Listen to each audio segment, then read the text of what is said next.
மக்களை இங்கே பாருங்கள். இந்த டுவாடு காலனி 2வது தெரு மதுரை நத்தம் நெடுஞ்சாலைக்கு மிக அருகில் அமைந்த இடம். நான் ஏற்கனவே பதிவேடு கொடுத்துருக்குறேன், நீங்கள் பார்த்துருப்பீங்க.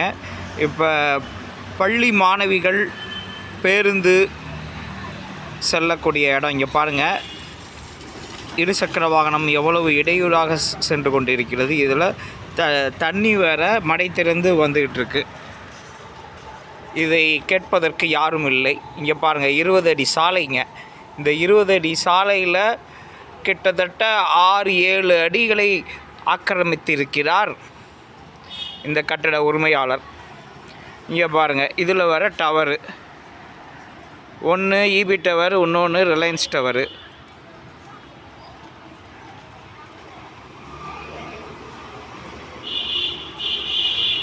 பாருங்கள், பள்ளி மாணவிகள் எவ்வளவு இடையூறாக இருக்கிறது இந்த தெருன்றதை நல்லா பாருங்கள்.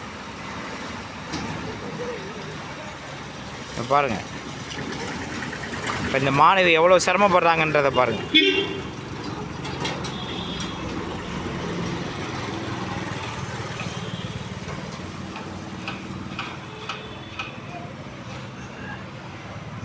தட்டி கேட்பதற்கு யாரும் இல்லை.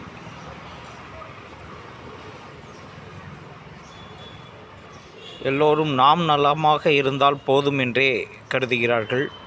மக்கள் நலனில் துளி கூட அக்கறை இல்லாத ஊமை ஜனங்களாக வாழ்ந்து கொண்டிருக்கிறார்கள்.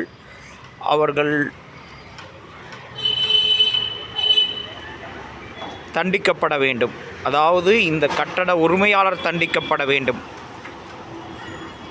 இந்த கட்டட உரிமையாளர் ஒரு கட்சியிலிருந்து ஒரு சமூக தொண்டன் என்று சொல்லிக்கொண்டு மக்களை வஞ்சிக்கிறார்.